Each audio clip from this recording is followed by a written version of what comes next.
Bonjour à tous, on se retrouve dans ce nouvel épisode où on va plonger dans la porte 4 du Human Design et du Gene Keys.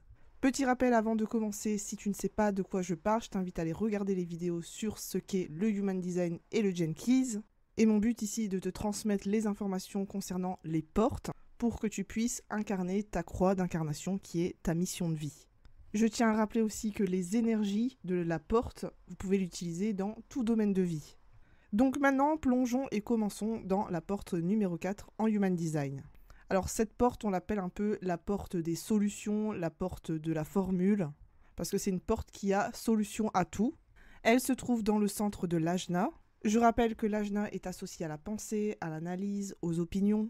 Et comme son nom l'indique, la porte 4 a cette capacité de trouver des solutions logiques et formuler des réponses à des questions ou des problématiques. Donc si tu as cette porte, eh bien tu es comme un penseur logique, et en plus de ça, si tu as l'ajna défini, laisse tomber. Mais du coup, tu as cette manière justement de structurer tes idées de manière logique et compréhensible, et d'ailleurs utilisable. Et si tu as cette porte, tu peux être perçu comme quelqu'un de logique, rationnel, ou même analytique. Mais alors comment se manifeste le thème de non-soi de cette porte ? Cela donne un peu à un besoin obsessionnel de trouver des réponses logiques, ou le fait absolument de trouver des solutions. En général, c'est pour les autres, même si ce n'est pas approprié. En fait, pour ma part, j'ai cette porte, et c'est ce qui a justement créé certains conflits avec des interlocuteurs, parce que j'ai un peu cette manie d'avoir toujours raison.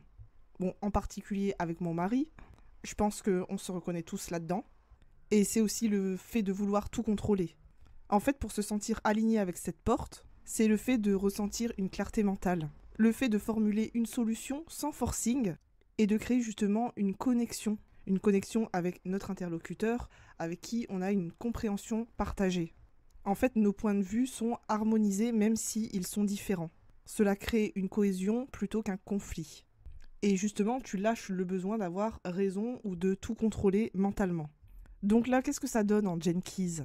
Donc le premier niveau, c'est l'ombre, on va appeler ça l'intolérance. Et en fait, là, c'est l'esprit qui va se refermer aux idées des autres, se rigidifier dans ses propres opinions et avoir du mal à accepter justement les points de vue différents. Donc là, ça conduit clairement à des conflits et qui va créer une froideur dans les relations. Ensuite, on a le deuxième niveau qui est le don. Et pour la porte 4, c'est la compréhension. Donc ici, on devient capable d'utiliser son esprit logique pour favoriser la communication et la résolution de conflits. Donc là, c'est aussi le fait de développer cette capacité à comprendre les autres et justement de relier les idées de manière constructive.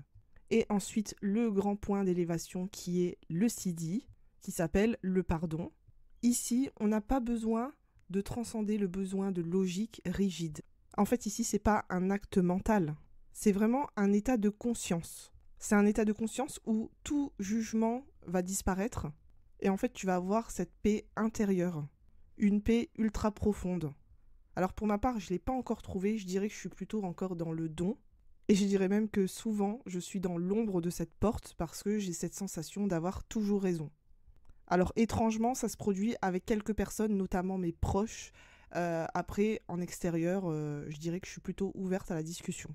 Donc ici, je vais te donner les étapes essentielles pour justement exploiter cette porte, tout en ayant conscience justement des pièges du non-soi. Je le dis et je le dirai toujours dans tous les podcasts. Premièrement, autorité et stratégie. La base. Deuxièmement, je dirais ce serait de cultiver ton esprit en ayant justement une écoute active. C'est-à-dire que tu vas écouter attentivement les avis des autres avant de proposer une solution. Et ça va permettre aussi de voir que les autres aussi ont des solutions qui sont valides, même si elles sont très différentes de la tienne. Et pour éviter justement de tomber dans le piège de la rigidité mentale, c'est nécessaire que tu te remettes en question, que tu remettes en question tes propres idées et que tu sois ouverte à l'idée que d'autres solutions peuvent exister. Troisième point important pour moi, ce serait d'équilibrer l'intuition et la logique. Alors la porte 4, elle est vraiment liée à la logique, elle est fortement reliée à la logique justement parce qu'elle est dans l'ajna, mais c'est aussi important de laisser place à l'intuition.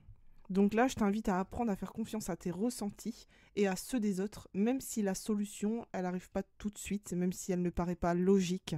Et si tu n'y arrives pas, eh bien, prends du recul. Si tu te sens justement trop fatigué, trop focalisé sur chercher une solution, Prends du temps, prends du recul, ça peut te permettre d'accéder justement à des idées qui sont créatives, voire holistiques. 4e point important, ce serait de développer la tolérance et la compréhension. Alors déjà parce que tout le monde n'a pas la même approche, tout le monde n'a pas la même façon de penser. Et c'est là où je t'invite à accepter les différences. Accepter la diversité, que tu peux enrichir justement tes propres perspectives. Cherche à comprendre justement les points de vue, les avis des autres, plutôt qu'à imposer tes idées.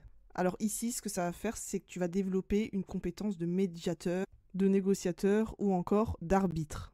5e point important, c'est de se libérer de la pression, de la certitude. Donc là, ici, je t'invite à lâcher prise. Parfois, en fait, c'est mieux d'admettre que tu n'as pas encore de réponse et que la réponse pourrait venir justement dans la collaboration. Et le fait aussi de te dire que des fois, je ne sais pas. Tu ne peux pas tout savoir. Donc reconnais aussi que tu n'as pas toujours la solution. Non seulement c'est un signe de sagesse, mais c'est aussi une opportunité d'ouvrir une autre porte avec de nouvelles solutions. Et la plupart des cas, ce sont des solutions qui sont inattendues.